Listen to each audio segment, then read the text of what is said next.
அடியேன் வசனம் அசைவுள நேரம் கடுகவே வந்து கனகவேல் காக்க வரும்பகல் தன்னில் வஜ்ரவேல் காக்க அரையிருள் தன்னில் அணையவேல் காக்க ஏமத்தில் சாமத்தில் எதிர்வேல் காக்க தாமதம் நீக்கி சதுர்வேல் காக்க. இந்த கவசத்தை நம்ம பாடுறதுனால மனதில் தைரியமும் முக வசீகரமும் நம்ம நினைத்த காரியங்களும் உடனே நிறைவேறும். அனைவருக்கும் வணக்கம். இன்றைக்கி பார்த்திங்கன்னா, அதாவது 17/2/2026 முக்கியமான ஒரு நாளுங்க. என்ன அப்படின்னு பார்த்தீங்கன்னாக்கா, முருகப்பெருமானுக்குரிய மாசி மாதம் முதல் செவ்வாய்க்கிழமை அமாவாசையும் கூட வருது. கூடவே சூரிய கிரகணமும் இன்னைக்கு முருகப்பெருமான்கிட்ட நம்ம என்ன வேண்டுதல்கள் வச்சாலும் கண்டிப்பாக அது வந்து நிறைவேற்றி கொடுக்கப்படுங்க.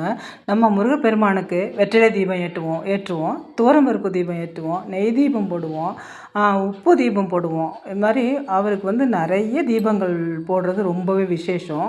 அதுவும் இந்த முக்கியமான நாளில், இந்த செவ்வாய்க்கிழமை, அது மாசி மாதம் முதல் செவ்வாய்க்கிழமையில் நீங்கள் இந்த ஒரு தீபத்தை போடுறதுனால உங்கள் வேண்டுதல்கள் அத்தனையும் நிறைவேற்றி கொடுக்கப்படும்.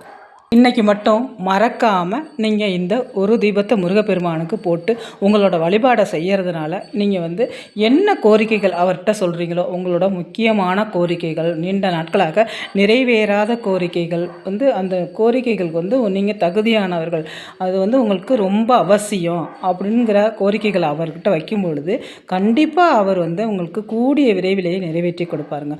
முருகப்பெருமான் வந்து ரொம்ப பாசக்காரருங்க. யார் வந்து அவர் மேலே வந்து ஒரு முழு நம்பிக்கை வைக்கிறாங்களோ அவங்களுக்கு வந்து தன்னோட அருளை வந்து அவர் எப்போவுமே கொடுத்துக்கிட்டே இருப்பார். எப்போவுமே அவரோட வேலாக இருந்தாலும் சரி, அவரும் சரி, அவரை நம்புகிறவங்கள கண்டிப்பாக காப்பாற்றுவாங்க.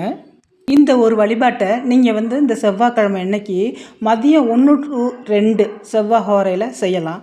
அதை மிஸ் பண்ணிட்டேன் அப்படின்னு நினச்சிங்கனாக்கா இரவு 8 to 9 செவ்வாய் ஹோரையில் இந்த வழிபாடை நீங்கள் செய்யலாங்க. ஒவ்வொரு செவ்வாய்க்கிழமையுமே முருகப்பெருமானுக்கு மிக உகந்த நாள். அதுவும் இந்த மாசி மாதம் வர்ற செவ்வாய்க்கிழமை, மாசி மாதம், தை மாதம், ஆடி மாதம், இது மாதிரி முக்கியமான இந்த நாட்களில் வர செவ்வாய்க்கிழமை மிக மிக விசேஷம். அதுவும் அமாவாசையும் கூட வர்றதுனால கண்டிப்பாக இந்த ஒரு தீபத்தை நீங்கள் பூஜை அறையில் செஞ்சு நீங்கள் முருகப்பெருமானை வழிபாடு செய்யுங்க. அதுக்கு நீங்கள் பூஜை அறையில் ஒரு சக்கோண கோலம் போட்டுக்குங்க. அதாவது 6 நட்சத்திரம் வர்ற மாதிரி கோலம் போட்டுக்குங்க. அதில் வந்து 6 வெற்றிலை, அதாவது வெற்றிலை காம்பை கிள்ளிட்டு வெற்றிலை 6 வெற்றிலை எடுத்து அதில் வந்து மஞ்சள் குங்குமம் இல்லை சந்தன குங்குமம் வச்சுக்குங்க. அதை அப்படியே வரிசையாக நீங்கள் வச்சுட்டு அது மேலே நீங்கள் ஏற்ற வேண்டிய விளக்கு 6 விளக்கு எடுத்துங்க. எப்போது நம்ம வந்து 6 வெற்றிலைக்கு 6 விளக்கு ஏற்றுவோம். இல்லை 6 விளக்கு இல்லை, ஒரு தீபம் போடலன்னா ஒரு தீபமும் கண்டிப்பாக போடலாம். 2 தீபம் போடலாம், 2 தீபம் போடலாம். 1 போடுங்க, இல்லை 2 போடுங்க, இல்லை வந்து 6 தீபம் போடுங்க. 6 தீபம் போடுறது முருகப்பெருமானுக்குரிய அந்த 6 அப்படிங்கிறது ரொம்ப விசேஷம். அதனால் வந்து நீங்கள் 6 தீபம் போடுறது ரொம்ப நல்லது. அதனால் வந்து உங்களால் முடிஞ்சால் நெய் தீபம் ஏற்றுங்க. நெய் அப்படிங்கிறது வந்து ரொம்ப வந்து ஒரு நறுமணம் மிகுந்ததுங்க. அது வந்து மகாலட்சுமி தாயாரோட அனுக்கிரகம் கிடைக்கிறதுக்கு ரொம்ப உகந்தது. அதே மாதிரி பகவானுக்கும் வந்து இந்த நெய் தீபம் அப்படிங்கிறது வந்து ரொம்ப ஒரு விசேஷம். முடியல அப்படின்னா நீங்கள் சாதாரண நல்ல நெய்யில் கூட தீபம் ஏற்றலாம், வழிபாடு செய்யலாம். அந்த பலனே உங்களுக்கு கிடைக்கும். ஐயோ, நெய் தீபம் ஏற்றுறதுனால தான் நமக்கு பலன் கிடைக்குமோ, நமக்கு நெய்யெல்லாம் வாங்க முடியலையே, நம்ம நல்லெண்ணெய் தீபம் ஏற்றினா அந்த பலன் கிடைக்காதெல்லாம் கவலையே பட வேண்டியில்லை. அதனால் வந்து உங்களால் என்ன தீபம் போட முடியுமோ அந்த தீபத்தை போட்டு ஏற்றி விளக்கேற்றிடுங்க. விளக்கேற்றிட்டு ஒவ்வொரு அகல் விளக்குலையும் முக்கியமான ஒரு பொருளை நீங்கள் இன்றைக்கி சேர்க்கணுங்க. அதாவது இந்த 8 to 9 வந்து செவ்வாய் வரையில் நீங்கள் செய்யலாம், இல்லை 1 to 2 செய்யலாம். நீங்கள் மிஸ் பண்ணிட்டீங்கன்னாக்கா கண்டிப்பாக இந்த 8 to 9 செவ்வாய் வரையில் இந்த விளக்கை நீங்கள் ஏற்றிடுங்க. ஒவ்வொரு அகல் விளக்குலையும் 5 துவரம்பருப்பு உள்ளே போட்டு நீங்கள் தீபத்தை ஏற்றி விட்டுருங்க. தீபத்தை ஏற்றிட்டு உங்களோட வேண்டுதல்கள் என்ன வேண்டுதல்களாக இருக்கட்டும், வந்து முக்கியமான கோரிக்கைகள், அதாவது நியாயமான கோரிக்கைகள், அதை வந்து நீங்கள் முருகப்பெருமான்கிட்ட அன்னைக்கு வைங்க. உங்களால் என்ன நெய்வேத்தியம் வைக்க முடியுதோ, ஒரு பால் காய்ச்சி நாட்டு சக்கரை சேர்த்து கூட வைக்கிறாங்க. பால் காய்ச்சி அதில் தேன் ஊற்றி கூட நீங்கள் வைக்கலாம். இன்னொன்று வந்து முக்கியமானது, இந்த முருகப்பெருமானுக்கு பிடித்தது என்ன அப்படின்னு பார்த்தீங்கன்னா தேனும் தினைமாவும். முடிஞ்சிச்சுனாக்கா தேனும் தினைமாவும் உங்களுக்கு வந்து நீங்கள் அதை பசைஞ்சு முருகப்பெருமானுக்கு வச்சு நைவேத்தியமாக வைக்கலாம். இல்லை உங்களால் பால் பாயசம் செஞ்சு நைவேத்தியமாக என்னால் படைக்க முடியும் அப்படின்னா கண்டிப்பாக பால் பாயசம் செஞ்சு வச்சு நீங்கள் வழிபாடு செய்யலாம். அதுக்கு பிறகு நீங்கள் தீப தூப ஆராதனையை காமிச்சு முருகப்பெருமானுக்குரிய கந்த சஷ்டி கவசம், கந்தர் அனுபூதி, கந்தர் அலங்காரம் இது மாதிரி கந்த சஷ்டி கவசம் வந்து இன்றைக்கி செவ்வாய்க்கிழமையில் படிக்கிறது ரொம்ப விசேஷம். ஒவ்வொரு கந்த சஷ்டியில் தான் படிக்கணும் அப்படின்னு கிடையாதுங்க. செவ்வாய்க்கிழமையிலும் படிக்கலாம். தினமுமே உங்களால் எப்போ படிக்க முடியுமோ அப்போலாம் நீங்கள் இந்த கந்த சஷ்டி கவசத்தை படிக்கிறது அவ்வளோ ஒரு விசேஷம். அதனால் அந்த நேரத்தில் வந்து உங்களால் என்னென்ன பாடல்கள் பாராயணம் செய்ய முடியுதோ பாராயணம் பண்ணுங்கள். எனக்கு இதுக்கெல்லாம் இவ்வளோ நேரம்லாம் இல்லைங்க, நான் வேலைக்கு போகிறேன், நான் வெளியில் போயிட்டு வரேன், என்னால் முடியாது அப்படின்னா ஓம் சரவண பவ நான் ஒவ்வொரு நடையும் இந்த சொல்லிக்கிட்டே தான் இருக்கேன் இந்த விஷயத்த. அதனால் நீங்கள் வந்து என்ன திருப்பி ரிப்பீட் பண்ணுறீங்களேன்னு நினைக்காதீங்க. தெரியாதவங்க கண்டிப்பாக தெரிஞ்சுக்குங்க. அதுக்காக தான் நான் வந்து இதை சொல்லிக்கிட்டே இருக்கேன்.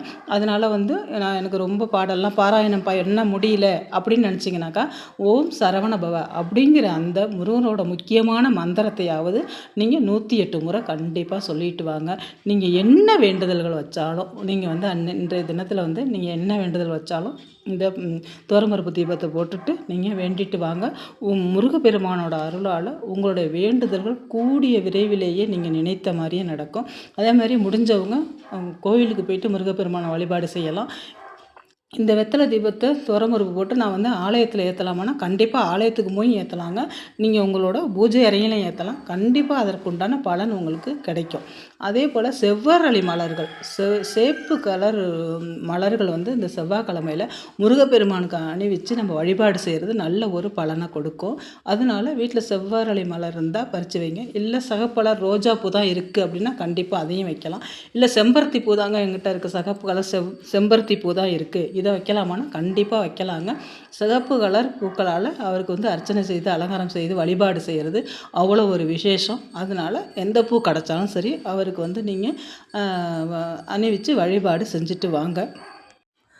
அதே போல் தூப தீப ஆராதனையை காமிச்சு நீங்கள் என்ன ஒரு பஞ்சாமிர்தம் கூட நீங்கள் வந்து செஞ்சு வச்சு இன்றைக்கி வழிபாடு செய்யலாங்க. நீங்கள் வந்து தீப தூப ஆராதனையை காமிச்சிட்டு நீங்கள் வந்து அக்கம் பக்கம் உள்ளவங்களுக்கு குழந்தைங்கள் இருந்துச்சுனாக்கா கண்டிப்பாக அதுங்களுக்கு கூப்பிட்டு இந்த பாலாக இருக்கட்டும், பால் பாயசமாக இருக்கட்டும், இல்லை நீங்கள் பொங்கல் தான் செய்ய முடியும்னா பொங்கல் செய்யலாம், இல்லை சுண்டல் என்னால் செய்ய முடியும்னா எது உங்களால் முடியுதோ என்ன நெய்வேத்தியம் வைக்க முடியுதோ அதை வச்சு நீங்கள் வழிபாடு செஞ்சுட்டு குழந்தைகள் இருந்தால் முதல்ல குழந்தைங்களை முருகப்பெருமானுக்கு குழந்தைங்கன்னா அப்படி பிடிக்குங்க.